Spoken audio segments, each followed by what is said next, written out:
informações que não deveriam ser ouvidas nas transmissões gerais públicas. O que é muito interessante nessa história, porém, é o fato de que 30 minutos depois do pouso na Lua, a história estava circulando pela NASA. Ei, você ouviu? Eles viram uma coisa na borda de uma cratera. Todos estavam agitados. Eles não sabiam o que fazer. Eles não sabiam se deviam sair. É interessante assistir as imagens de quando eles voltaram da Lua. Eles não estão sentados lá, pulando e se agitando de alegria, dizendo: eu tive a experiência mais incrível da minha vida, eu estive na Lua. Eles não estão dizendo isso. Eles parecem muito solenes, muito deprimidos, estão quase olhando para baixo. Parece que vão vomitar, eles parecem perturbados. Será que viram alguma coisa lá que não puderam contar ao público por causa das implicações? Acredito que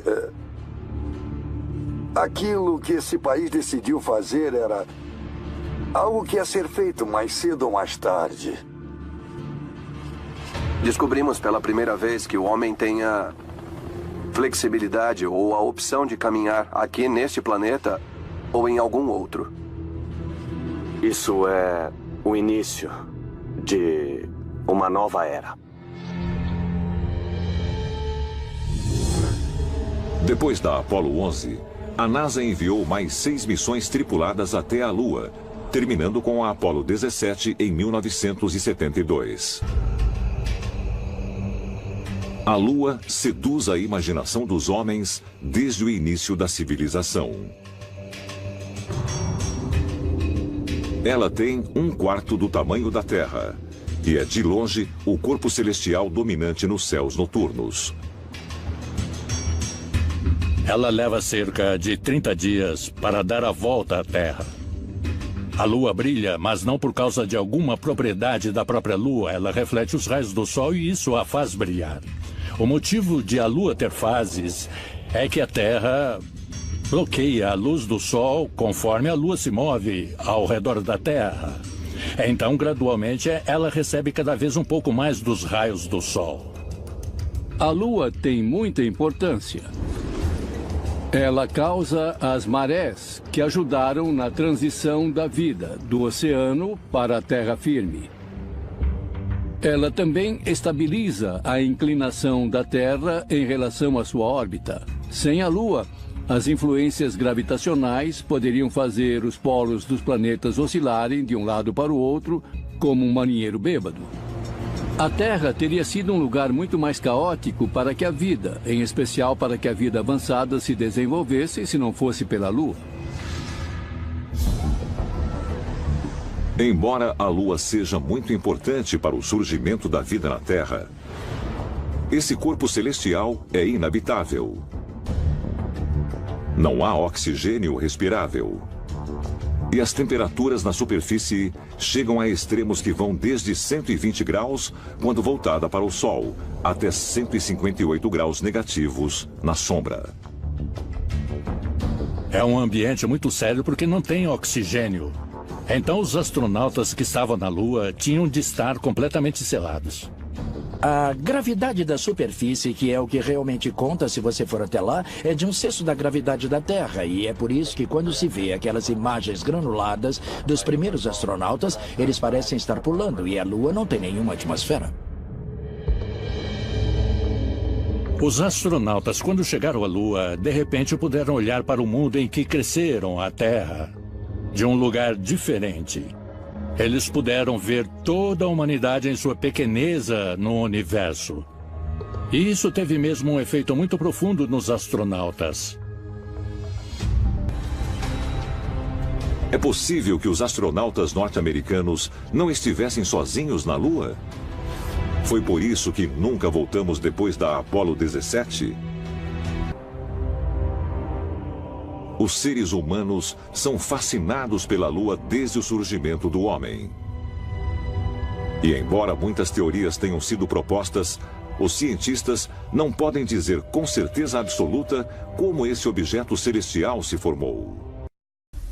Há algumas pessoas que pensam que, com o incidente em Roswell, o governo americano estabeleceu comunicação com seres extraterrestres.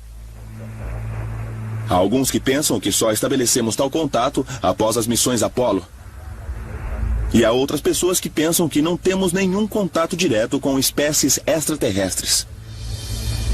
Minha crença pessoal é de que em algum ponto do caminho a NASA teve uma linha direta com os ETs. Mas se a NASA possuía evidências de vida extraterrestres, o que ela está escondendo?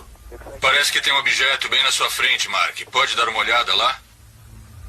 Parece que está na direção de 10, 11 horas.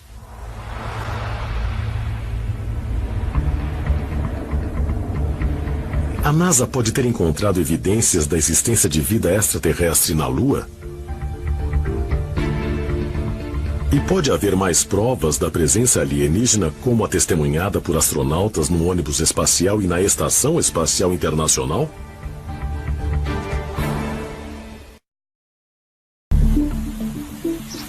29 de julho de 1958. Em reação ao lançamento bem-sucedido do satélite espacial soviético Sputnik, o presidente Dwight Eisenhower assina a Lei Nacional de Espaço e Aeronáutica, fundando oficialmente a NASA. A NASA foi formada em 1958, parcialmente a partir de uma agência já existente no governo chamada de NACA, que lidava com aeronáutica, e depois com o início do programa espacial que se desenvolvia no Exército e na Força Aérea. A NASA foi fundada para levar os Estados Unidos ao espaço e para ser um concorrente na nova direção que a humanidade seguia, explorando o espaço e o sistema solar. O presidente e o Congresso fundaram a NASA como parte do Departamento de Defesa. O motivo oficial era evitar que os soviéticos roubassem tecnologia americana. Mas alguns acreditam que o verdadeiro motivo para essa confidencialidade não era esconder informação dos soviéticos, mas esconder o segredo do público americano. Muitas pessoas têm a ideia de que a NASA é uma agência civil de ciência, mas ela não é. A lei do Congresso que a criou diz que tudo o que eles descobrirem é sujeito a sigilo e deve ser mantido em segredo e longe do povo americano. O relatório Brookings, que foi comissionado pela NASA logo depois da própria NASA ser criada, foi criado essencialmente para decidir o que a NASA deveria fazer se eles fizessem mesmo algum tipo de contato extraterrestre. Se encontrassem artefatos na Lua ou em Marte, ou se tivessem contato direto com uma inteligência superior, o que deveriam fazer? O relatório Brookings diz especificamente, número 1, não contem a ninguém. Se contar a alguém, você vai acabar destruindo a nossa civilização. Vai nos destruir. Nos últimos anos, oficiais do programa espacial da NASA admitiram manipular registros originais de algumas aterrissagens na Lua e perderem pedras coletadas na superfície lunar. Alguns dizem que fotos que a NASA tirou da Lua e de Marte indicam que eles sabem mais do que nos dizem. Nós vamos ter que nos convencer do fato de que nos contaram a mentira coletiva mais monumental de nossas vidas sobre os grupos não humanos tecnologicamente avançados que fundamentalmente impactam a vida sobre o planeta Terra, e vocês vão achar evidências no lado mais distante da Lua e, sem dúvidas, em Marte também. Toda vez que você olha uma fotografia de uma sonda não tripulada do planeta Marte, há quase sempre uma coisa muito estranha que não pertence ao lugar e que parece estrutural. Carl Sagan costumava falar das pirâmides de Elísio. Mas o que esses homens fizeram longe das câmeras?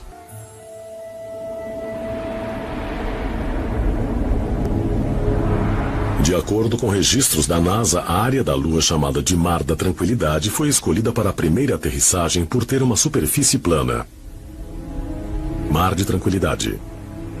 Mas alguns pesquisadores dizem que esse local foi escolhido porque naquela data as coordenadas se alinhavam diretamente sobre o cinturão de Orion. Eles escolheram os locais de aterrissagem primeiramente, escolhendo uma data específica, uma latitude e uma longitude específica e uma hora específica também. Depois você tinha que voltar a partir daquela posição para criar o que chamam de janela de lançamento.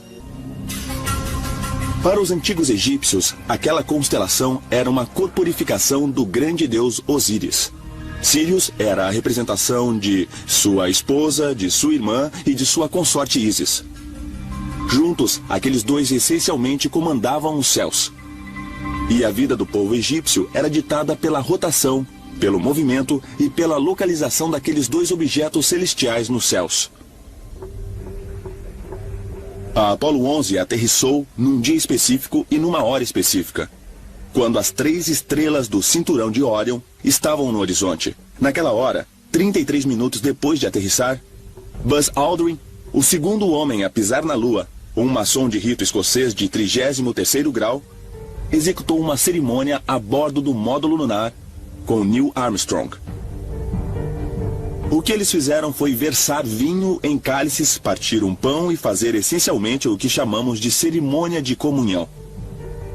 O interessante da cerimônia de comunhão é que, apesar de ser católica, ela tem origens num ritual mais profundo e mais antigo, que era uma oferenda ao deus Osíris. Então eles fazem essencialmente uma oferenda a Osíris. Eu acho que é por isso que eles aterrissaram naquela data e horário. Certos rituais têm que ser realizados em certos momentos em que essa conexão com a inteligência não humana pode acontecer. Os sacerdotes de nossos ancestrais, através da tecnologia ou através de certos meios, era a classe de pessoas que faziam contato com essa inteligência não humana. E eles foram treinados a fazer como os cientistas de hoje são treinados, para serem as pessoas que vão para o espaço.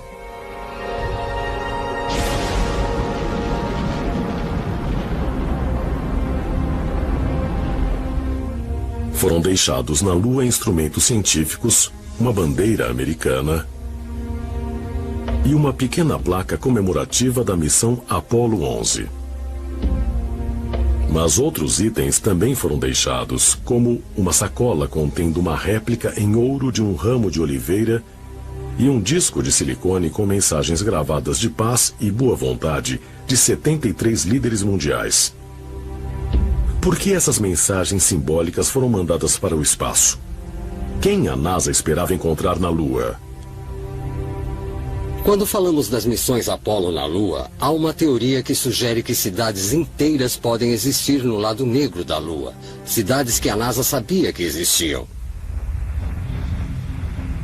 Dessas missões teriam sido trazidos à Terra artefatos das ruínas desses antigos locais. É possível que não fossem rochas lunares que eles vieram e trouxeram como amostras, mas talvez tecnologia alienígena. Se extraterrestres estiveram aqui no planeta, e tenho certeza de que sim, é provável que encontremos evidências na Lua. Porque a Lua é o ponto de parada. Você tem uma nave-mãe e precisa por combustível. Seja lá o que for, pode ser matéria-prima, podem ser pedras, urânio, pode ser o que for, está na superfície da Lua. Então faria sentido encontrarmos indicações na Lua, indicações tecnológicas de que alguém esteve aqui.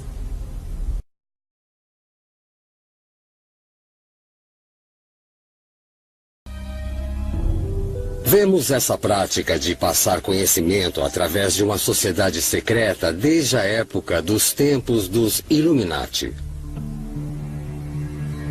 que acreditavam que poucos escolhidos da elite eram inteligentes o suficiente e capazes de lidar com esse conhecimento secreto, mas não a população como um todo. Então permanece a questão, esse conhecimento foi passado através das sociedades secretas durante gerações?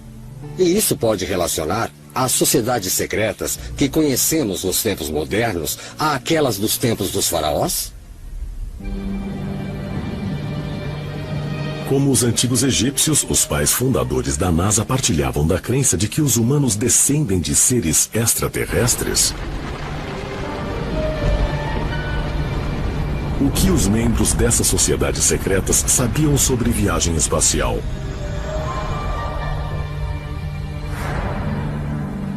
E como os antigos influenciaram seu trabalho?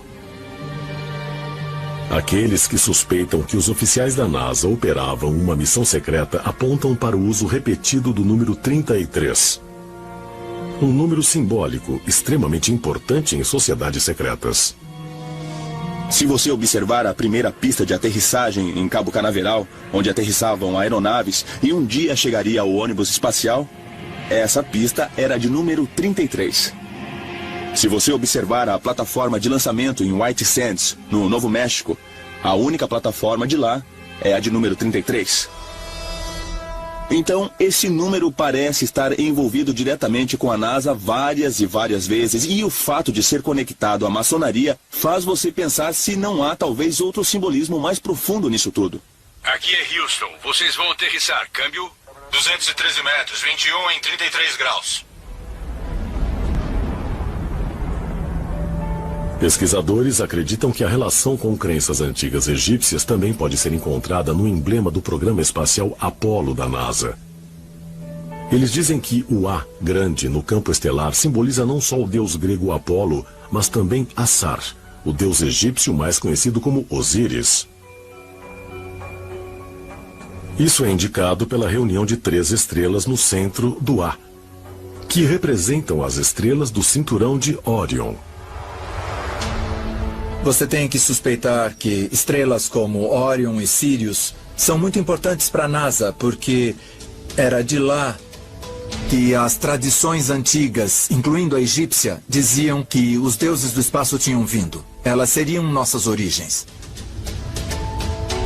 Pesquisadores apontam que o símbolo nos emblemas na missão Mercury são quase idênticos a um grande ícone do Antigo Egito. Alguns pesquisadores acreditam que evidências dos objetivos secretos da NASA podem ser encontradas nas relações íntimas entre seus cientistas fundadores e sociedades secretas. Essas sociedades secretas foram formadas em torno de uma crença de que eles descendiam diretamente daqueles grandes deuses do Antigo Egito, Ísis, Osíris e Horus. Eles consideravam esses deuses a verdadeira origem de sua linhagem e também que os próprios deuses vinham do espaço. No topo estavam os maçons. James Webb, que era diretor da NASA. Um homem chamado Kenneth Kleineth, que era o cabeça do programa Mercury, do programa Apollo e do programa Gemini. Ele era um maçom de rito escocês de 33º grau. Abaixo deles havia a Ordem Hermética da Aurora Dourada, ou os seguidores de Aleister Crowley,